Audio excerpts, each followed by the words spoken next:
Hi, it's me again with Corel Draw Tips and Tricks, and this morning's video is more about the find and replace and even scale with object.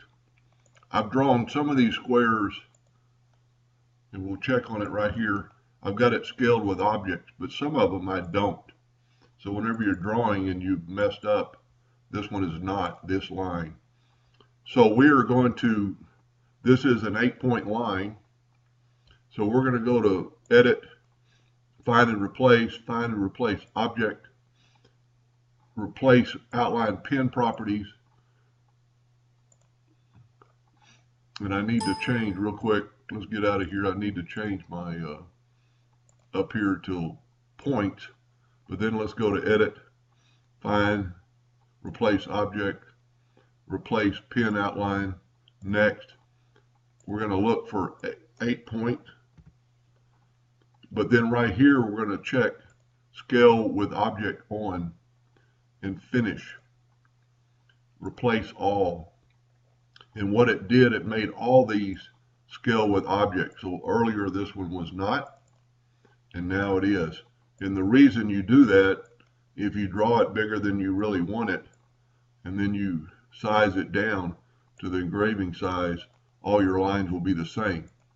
Let's back up here, and let's double check this.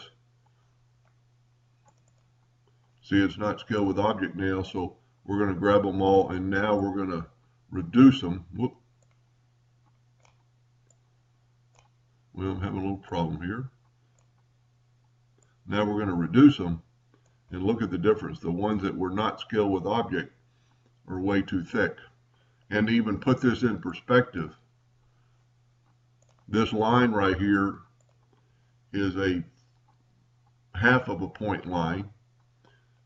So if we select them all, and we make them little, look what it did. It made our lines way too thick, or a lot thicker. So let's just delete that one. Well, yeah, let's just delete it. And so these are 8-point lines, all these lines. So if you didn't do this, you would have to click on each one of these lines and change it to 8 points.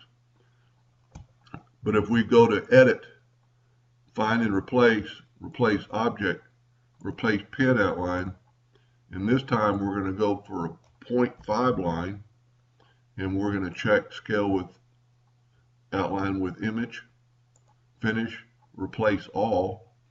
Now, when we scale this down, all the lines will remain kind of small, or relative to the size. Let's select it all and move it down, make it really small, but the lines are still even with the drawing. Now the only problem is sometimes this will actually make them below a hairline and they will not engrave. But most of the case, that is not going to be the point. Anyway, I hope that helped a little bit. Thank you for watching.